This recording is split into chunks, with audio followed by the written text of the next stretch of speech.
ఇటీవల మనసులకు మానసిక ఒత్తిడి పెరగడంతో ఫిట్స్, బ్రెయిన్ స్ట్రోక్, పక్షవాతం వస్తున్నాయని, ఇలాంటి పరిస్థితుల్లో మొదటి 4 గంటలు చాలా కీలకమని ఖమ్మంలోని Elamaddi hospitals neuro physician doctor Sarath Chandra అన్నారు. కొందరు యువకులకు ఫిట్స్ ఉన్నాయన్న కారణంతో పెళ్లి కావడం లేదన్నారు. ఆదివారం ఎలమద్ది హాస్పిటల్లో ఉచిత వైద్య శిబిరానికి మంచి స్పందన వచ్చింది. ఈ సందర్భంగా డాక్టర్ శరత్ చంద్ర మాట్లాడుతూ నిత్యం బిజీ జీవితంలో మనిషి తన ఆరోగ్యాన్ని కోల్పోతున్నాడన్నారు. న్యూరో ఫిజిషియన్ డాక్టర్ శరత్ చంద్ర మా ఖమ్మం జిల్లా ప్రతినిధి వనం నాగయ్య ఫేస్ టు ఫేస్.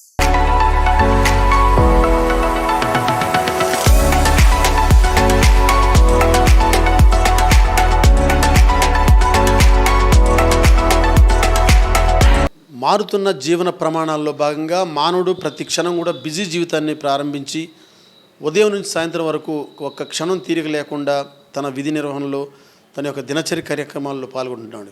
ఈ నేపథ్యంలో అనేకమైనటువంటి రుగ్మతలు మానవుణ్ణి తన యొక్క ఆరోగ్యాన్ని వెంటాడుతున్నాయి. అసలు ప్రధానంగా వచ్చేటువంటి మానసిక ఒత్తిడి వల్ల వచ్చేటువంటి ఎదురయ్యేటువంటి సమస్యలు ఏంటి, ఈ మధ్యకాలంలో వచ్చినటువంటి ప్రధానంగా బ్రెయిన్ స్ట్రోక్, ఫిట్స్కు సంబంధించి అసలు ఎందుకు ఇంత విపరీతంగా ప్రజల్లో పెరుగుతోంది, దీనిపై ఎలాంటి అవగాహన ఉండాల్సింది, వివిధ అంశాలకు సంబంధించి తెలుసుకునేందుకు మనతో పాటు ఖమ్మంలోని ఎలమద్ది హాస్పిటల్స్ సంబంధించి ప్రముఖ neuro physician MD DM doctor Sarath Chandra మనతో పాటు ఉన్నారు. వారిని అడిగి తెలుసుకుందాం. సార్ నమస్తే. ఈ మధ్యకాలంలో ముఖ్యంగా ఫిట్స్ అనేది అట్లాగే బ్రెయిన్ స్ట్రోక్స్ అనేవి ఎక్కువ మందిలో కనపడుతున్నాయి అనేది మనకి వస్తున్నటువంటి పరిస్థితులను బట్టి అర్థమవుతుంది.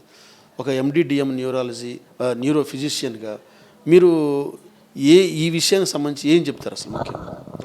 హలో అండి, అందరికీ నమస్కారం అండి. నా పేరు శరత్ చంద్ర.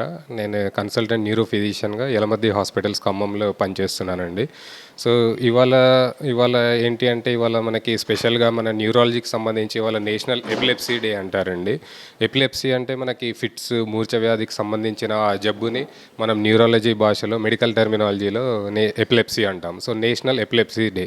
సో ఈ ఎపిలెప్సీ డే అనే ప్రాముఖ్యత అసలు ఎందుకు, దీనికి సపరేట్గా ఎపిలెప్సీ డే అని ఎందుకు పెట్టారు, అసలు ఏంటి అంటే అందరికీ ఎపిలెప్సీ అంటే ఫిట్స్ గురించి అందరికీ తెలియాలి. ఆ ఫిట్స్ అనేది ఇప్పుడు మనం చూసినట్టయితే చాలా వరకు మన తెలుగు రాష్ట్రాల్లోనే కాకుండా ఇండియా వైడ్ చాలా స్టేట్స్లో దాన్ని ఒక సోషల్ స్టిగ్మా లాగా చూస్తున్నాం. స్టిగ్మా అంటే అదొక వెరైటీ జబ్బు, అది వచ్చిన వాళ్ళని పట్టించుకోకపోవడం, వాళ్ళని ఏదో దూరంగా పెట్టడము, వాళ్ళకి పెళ్ళి కాకపోవడము, వాళ్ళని స్కూల్కి పంపించకపోవడము, ఇలాంటివి మేము చాలామందిని చూస్తూ ఉంటాము. సో అంత ప్రాబ్లం ఇది ఫిట్స్కి, అంత సీరియస్నెస్, అంత స్టిగ్మా, అంత విపరీతంగా చూడాల్సిన అవసరం లేదు. ఎందుకంటే దానికి ఇప్పుడు చాలా రకాల ట్రీట్మెంట్స్ ఉన్నాయి, మందులతో చాలా ఈజీగా ట్రీటబుల్ ఉన్నాయి. చాలా వరకు ఫిట్స్లో కేవలం ఒక 30-40% మాత్రమే మందులకు తగ్గకుండా కొన్నిసార్లు కొంచెం ప్రాబ్లం అయ్యే అవకాశం ఉంటుంది. అందులో కూడా ఒక 5-10% మందికి మాత్రమే ఎక్కడో చాలా బాగా ప్రాబ్లం అవుతుంది. బట్ అలా కాకుండా మామూలుగా మనం జనరల్గా చూసే చాలామంది పేషెంట్స్కి మేము చూసినంత వరకు అయితే చాలామంది మందులు వాడటంతో చాలా మంచిగా కంట్రోల్ అయిపోతుంది. ఎడ్యుకేషన్ పిల్లల్లో అయితే మంచిగా కంటిన్యూ చేసుకోవచ్చు. మామూలుగా వేరే ప్రొఫెషన్లో ఉన్న వాళ్ళు వాళ్ళ జాబ్స్ కంటిన్యూ చేసుకోవచ్చు. సో ఎటువంటి ప్రాబ్లం ఉండదు లైఫ్ స్టైల్కి వచ్చేసరికి, వాళ్ళ జాబ్కి వచ్చేసరికి. సో ఫస్ట్ ఆఫ్ ఆల్ నేను పర్సనల్గా నా ఒపీనియన్ నేను చెప్పదలుచుకునేది ఏంటి అంటే దాన్ని ఒక సోషల్ స్టిగ్మా అంటే దాన్ని ఒక వింత జబ్బులాగా దాన్ని చూసి పేషెంట్కి రెస్ట్రిక్షన్స్ పెట్టడము, పేషెంట్కి పెళ్ళి చేయకుండా ఆపేయడము, సో ఇట్లాంటివి ఆపేయాలి. ఈవెన్ ఇప్పుడు అమ్మాయిలకి కానీ లేడీస్కి కానీ ఫిట్స్ ఉన్నా కూడా వాళ్ళు ప్రెగ్నెన్సీ టైంలో కూడా కొన్ని రకమైన ఫిట్స్ మందులు చాలా వరకు అయితే వాడడానికి కుదరదు. బట్ ఇప్పుడున్న మన లేటెస్ట్ మెడిసిన్లో ఈవెన్ ప్రెగ్నెన్సీ టైంలో కూడా కొన్ని మెడిసిన్స్ వాడుకుంటూ సేఫ్గా డెలివరీ చేయొచ్చు, బేబీకి ఎటువంటి ప్రాబ్లం లేకుండా. సో ఇది మెయిన్ నేను ఇవాళ చెప్పాలనుకున్న ఫిట్స్ గురించి. ఆ తర్వాత నెక్స్ట్ వచ్చేసరికి ఈ ఫిట్స్కి సంబంధించింది ఇంకొక ముఖ్య అంశం ఏంటి అంటే మేము అబ్జర్వ్ చేసిన చాలామంది పేషెంట్స్ ఏంటంటే మందులు కొన్ని రోజులు వాడడం, మధ్యలో ఆపేయడం, మళ్ళీ ఫిట్స్ తరచుగా రావడము. సో అది వాళ్ళకి ఇంకా మెంటల్ స్ట్రెస్ ఎక్కువైపోతుంది. అయ్యో మందులు వాడుతున్నాం, మళ్ళీ ఫిట్స్ వస్తున్నాయని. కానీ వాళ్ళు అబ్జర్వ్ చేయాల్సింది ఏంటంటే మందులు అస్సలు ఆపకూడదు.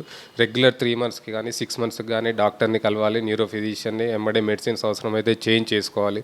సో కరెక్ట్గా ట్రీట్మెంట్ వాడుకుంటే మాత్రం ఫిట్స్ పేషెంట్కి ఎటువంటి ఇబ్బంది ఉండదు. వాళ్ళు రెగ్యులర్ చేసుకునే అన్ని జాబ్స్, అన్ని యాక్టివిటీస్ 100% చేసుకోవచ్చు. ఇది ఫిట్స్కి సంబంధించినంత వరకు. నెక్స్ట్ మీరు అడిగినట్టుగా స్ట్రోక్కి సంబంధించినట్టయితే, స్ట్రోక్ మన ఇండియన్ స్టాటిస్టిక్స్ ప్రకారం చూసుకుంటే ఇంతకుముందు ఒక 5 years బ్యాక్ వరకు కూడా మనకి ప్రతి 1,00,000 మందిలో 105 నుంచి 110 మందికి ఈ స్ట్రోక్ అంటే పక్షవాతము వస్తున్నట్టుగా మన స్టాటిస్టిక్స్ ప్రకారం తెలుస్తుంది. కానీ గడిచిన 5 సంవత్సరాల్లో అంటే ఇంతకుముందు 5 సంవత్సరాల కంటే ముందుకి ఈ 5 సంవత్సరాలలో పోల్చుకుంటే ఇప్పుడు 4 నుంచి 5 రెట్లు పెరిగింది పక్షవాతం రావడం అనేది. సో ఇది ఎందుకు పెరిగింది ఇలాగా అనేది ఫస్ట్ ఆఫ్ ఆల్ వచ్చేసరికి మెయిన్ లైఫ్ స్టైల్ చేంజెస్ అంటాము. లైఫ్ స్టైల్ చేంజెస్ అంటే ఎక్కువ ఫిజికల్ యాక్టివిటీ లేకపోవడము, వ్యాయామం లేకపోవడము. సో ఇండైరెక్ట్గా వీటి వల్ల ఏమవుతుందంటే ఆటోమేటిక్గా షుగరు, బీపీ ఇవన్నీ రావడము. సో మనం కామన్గా అబ్జర్వ్ చేసే మేము స్ట్రోక్ పేషెంట్స్లో, పక్షవాతం పేషెంట్స్లో ఏమవుతుంది అంటే ఈ బీపీ, షుగర్ అని కంట్రోల్ లేకపోవడం వల్ల మెదడులో రక్తం గడ్డగట్టడం కానీ జరుగుతుంది. సో ఈ పక్షవాతం కూడా 2 రకాలు ఉంటుంది. ఒకటి మెదడులో రక్తం గడ్డగట్టడం వల్ల వస్తుంది, ఇంకొకటి ఏంటి అంటే బీపీ పెరిగి రక్తనాళం చిట్లి బ్లీడింగ్ అవ్వడం వల్ల వస్తుంది. So 2 quite opposite. ఒకటేమో రక్తం గడ్డగట్టడం వల్ల, ఇంకొకటేమో బ్లడ్ లీక్ అవ్వడం వల్ల. సో వీటికి ముఖ్య కారణాలు మనకు వచ్చేసరికి మెయిన్ బీపీ, షుగర్, ఊబకాయం, ఒబేసిటీ అంటాము. తర్వాత లైఫ్ స్టైల్ చేంజెస్ అంటే స్మోకింగ్ కానీ, ఆల్కహాలిజం కానీ, సో వీటి వల్ల కూడా వస్తుంది. సో ఇప్పుడు మన స్టాటిస్టిక్స్ ప్రకారం చూసుకుంటే లాస్ట్ 5 yearsలో ఈవెన్ 4 to 5 times పెరిగింది. అంటే ఇంతకుముందు 100 మందికి వచ్చేది, ఇప్పుడు దాదాపు 500 మందికి వస్తుంది పక్షవాతం. అండ్ మోర్ ఓవర్ ఇంతకుముందు లాస్ట్ ఒక 10 years వరకు మేము చూసే స్ట్రోక్ కేసెస్ అన్నీ ఎక్కువగా 60 years పైన వాళ్ళకే వచ్చేవి. కానీ ఇప్పుడు ఈవెన్ 35, 40, 30 ఏజ్ గ్రూప్లో కూడా ఈ స్ట్రోక్, పక్షవాతం రావడం అనేది చాలా కామన్గా చూస్తున్నాం. సో ఇదంతా మెయిన్ కారణం వచ్చేసి first of all life style అంటే అందులో అన్ని రకాలుగా వస్తుంది. ఫిజికల్ యాక్టివిటీ, వ్యాయామం లేకపోవడం, ఫుడ్లో చేంజెస్ రావడం, ఆయిల్స్ ఎక్కువగా తినడం, నాన్ వెజ్ కన్సంప్షన్ ఎక్కువ అవడం, అలవాట్లు అంటే మన ఆల్కహాలిజం కానీ, స్మోకింగ్ కానీ, తర్వాత స్ట్రెస్. ఇంతకుముందు మీరు అన్నట్టుగా సో స్ట్రెస్ అనేది చాలా చాలా చాలా ఇంపార్టెంట్ అయిపోయింది. వాళ్ళు రేపు కాంపిటీషన్ పెరిగే కొద్దీ అన్ని ఫీల్డ్స్లో. సో యావరేజ్ ఒక ఏజ్ గ్రూప్లో, చిన్న ఏజ్ గ్రూప్ నుంచే స్ట్రెస్ అనేది, మెంటల్ స్ట్రెస్ అనేది బిల్డప్ అవుతుంది. ఆ స్ట్రెస్ వల్ల నిద్ర లేకపోవడం వల్ల మళ్ళీ బీపీ పైన ఎఫెక్ట్ రావడం, తర్వాత బ్రెయిన్ పైన ఎఫెక్ట్ రావడం. మనకు స్ట్రెస్ ఎక్కువైనప్పుడు మన బాడీలో ఏంటంటే ఆ స్ట్రెస్ని ఓవర్కమ్ అయ్యే కెమికల్స్, హార్మోన్స్ రిలీజ్ అవుతూ ఉంటాయి. ఆ హార్మోన్స్ వల్ల మన బాడీలో ఫ్యాట్ డిస్ట్రిబ్యూషన్ అనేది, కొలెస్ట్రాల్ డిస్ట్రిబ్యూషన్ అనేది తేడా వస్తుంది. ఆ హార్మోన్స్ వల్ల మనకి బీపీ అనేది పెరగడం అట్లా జరుగుతుంది. సో ఇండైరెక్ట్గా స్ట్రెస్ కూడా one of the main root causes ఈ పక్షవాతం ఆర్ స్ట్రోక్కి సంబంధించినంత వరకు. అండ్ ఈ స్ట్రెస్ వల్లనే చాలామంది ఈ యంగర్ ఏజ్ గ్రూప్స్లో స్మోకింగ్కి కానీ, ఆల్కహాల్కి కానీ అడిక్ట్ అవ్వడం. సో ఇదంతా జరుగుతుంది. సో ఇదంతా ఒక ఎత్తు అయితే, ఇప్పుడు smoking, alcohol, BP, sugar, stress ఇవన్నీ కాకుండా ఇంకా వేరే కారణాల వల్ల కూడా మనకి పక్షవాతం రావడం జరుగుతుంది. సో కాకపోతే వీటితో కంపేర్ చేస్తే అవి చాలా తక్కువ మందికి. అంటే ఆల్రెడీ కొన్నిసార్లు గుండె జబ్బు ఉండి, గుండె బాగా వీక్ ఉన్న వాళ్ళకు కూడా పక్షవాతం రావడం అనేది జరుగుతుంది. సో నేను చెప్పాలనుకునేది ఏంటి అంటే స్ట్రోక్ రాకుండా మనం ప్రివెంట్ చేసుకోగలిగితేనే బాగుంటుంది. ఎందుకంటే ఒక్కసారి స్ట్రోక్ వచ్చాక మనకి అది డిజబిలిటీ ఎలా ఉంటుందో తెలియదు. కాలు చేయి పడిపోవడం, కొన్నిసార్లు లైఫ్ పైనకి వస్తుంది. సో మెయిన్ చిన్న సజెషన్ ఒకటే ఏంటి అంటే స్ట్రోక్ రాకుండా ఉండాలి అంటే రెగ్యులర్ ఫిజికల్ యాక్టివిటీ, రెగ్యులర్గా వాకింగ్ కానీ, జాగింగ్ కానీ, జిమ్ కానీ చేయడం. స్మోకింగ్, ఆల్కహాల్ కంప్లీట్లీ అవాయిడ్ చేయాలి. ఏదో ఒక్కసారి తీసుకున్నా ఏం కాదులే అట్లా అనుకోవడానికి కుదరదు, కంప్లీట్లీ అవాయిడ్ చేయాలి. తర్వాత కార్బోహైడ్రేట్ రిచ్ ఫుడ్ అనేది తక్కువ ఉండాలి. ఎప్పుడైనా కార్బోహైడ్రేట్స్ తక్కువ ఉండాలి మనం తీసుకునే డైట్లో. మన ఫిజికల్ యాక్టివిటీని బట్టిని మన డైట్ని సెట్ చేసుకుని ఆయిల్ ఫుడ్, నాన్ వెజ్ కూడా వీలైనంత వరకు కొద్దిగా తక్కువగా ఉంటే బెటర్గా ఉంటుంది. సో అది మెయిన్ నేను స్ట్రోక్ గురించి చెప్పాలనుకున్నది. ఈ మధ్యకాలంలో కొంతమందికి వన్ సైడ్ తలలో నుంచి కింద పార్ట్ వరకు, కాలు చేయి కూడా తిమ్మురులాగా రావడం అనేది జరుగుతుంది. అసలు తిమ్మురులు ఎందుకు వస్తాయి? అసలు one side part, half part బాడీలో రావడం, దాని సంకేతాలు ఏమంటారు?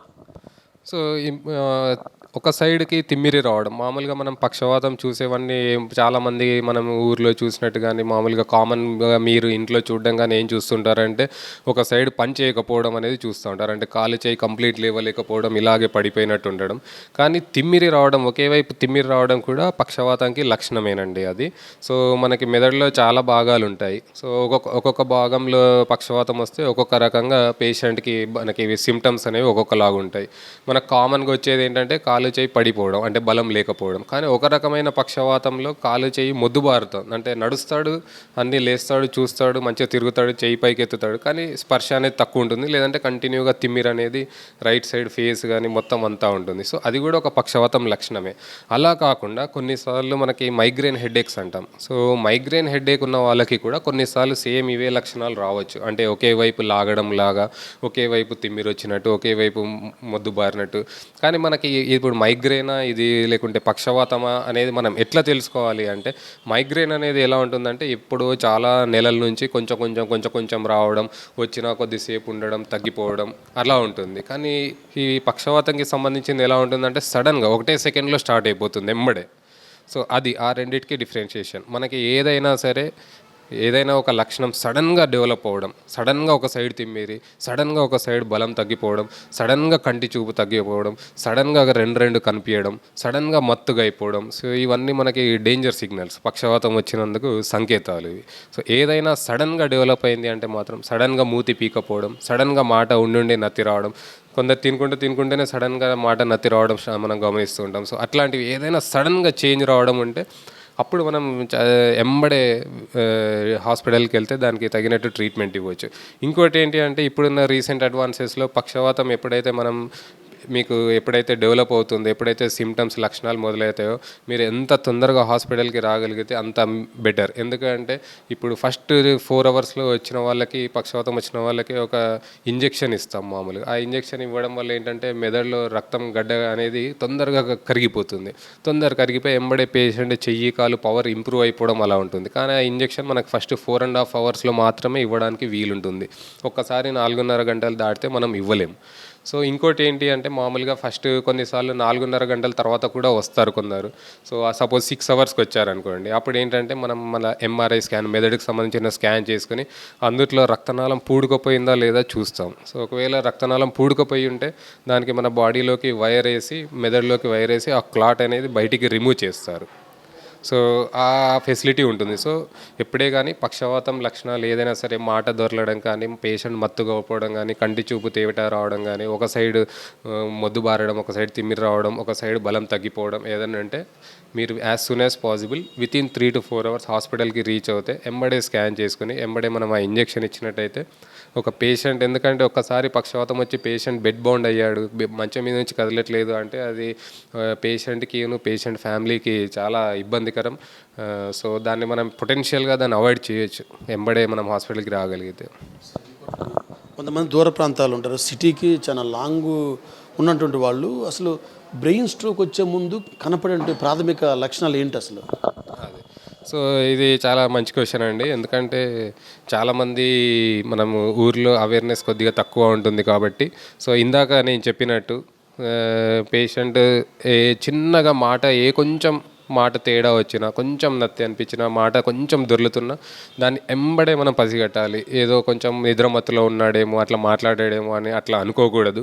సో కొంచెం ఏమన్నా ఒకే పక్క తిమ్మిరి వచ్చినా, ఒకే సైడ్ ఏదైనా సరే, 2 చేతులు 2 కాళ్ళు సడన్గా తిమ్మిరి రావడం వేరు, ఒకే సైడ్ రావడం వేరు. సో ఒకే సైడ్ ఎప్పుడైనా తిమ్మిరి అనిపించినా, ఒకే సైడ్ నడకలో కొంచెం తేడా వచ్చినా, కొందరు మంచిగానే నడుస్తారు కానీ సడన్గా కొంచెం తూలినట్టు నడుస్తూ ఉంటారు లైట్గా. సో మనం ఊర్లో ఉన్నప్పుడు కానీ కొందరు ఏమనుకుంటారంటే ఏం కాదులే, కొంచెం ఇవాళ వీక్ ఉన్నాడేమో, జ్వరం వచ్చిందేమో అందుకే అట్లా నడుస్తున్నాడు అనుకుంటాం. కానీ అట్లా ఉండదు. సో జ్వరం వచ్చిన వ్యక్తి కూడా ఎప్పుడు అలా నడవాడు. సో కొంచెం ఎప్పుడైనా సరే ఇందాక నేను చెప్పినట్టు సడన్గా అంటే ఇంతకుముందు ఎప్పుడు లేనిది just within 1 day, within few అవర్స్లో మనకి కొన్ని గంటల్లో మాత్రమే ఈ మార్పు వచ్చింది అంటే అది ఖచ్చితంగా మనకి ఈ మెదడుకు సంబంధించిన ప్రాబ్లం అని గ్రహించి మనం వెంబడే హాస్పిటల్కి వెళ్ళాలి. సో ఒకటే మెయిన్, ఏదైనా వితిన్ అవర్స్లో కొద్దిసేపట్లోనే ఇట్లా అయ్యింది, సడన్గా కొంచెం నడక చేంజ్ అయింది, సడన్గా కొంచెం మూతంకర పోయింది అనేటివి మనం నెగ్లెక్ట్ చేయకూడదు. సో ఎంత తొందరగా హాస్పిటల్కి వెళ్తే అంత బెటర్ అండి. కాబట్టి బ్రెయిన్ స్ట్రోక్ కానీ, ఫిట్స్ కానీ దానికి సంబంధించి ఎలాంటి సమస్య ఉన్నప్పటికీ సకాలంలో న్యూరో ఫిజిషియన్ని సంప్రదిస్తేనే వాళ్ళ యొక్క సంపూర్ణ ఆరోగ్యవంతులుగా మనం తీర్చిదిద్దచ్చు. అలాగే ఏమాత్రం నిర్లక్ష్యం చేసిన తొలి 4 గంటలు అత్యంత కీలకమని చెప్పి డాక్టర్ శరత్ చంద్ర తెలియజేస్తున్నారు. కెమెరామెన్ వీరబాబుతో వనం నాగయ్య, కెరటం న్యూస్, ఖమ్మం.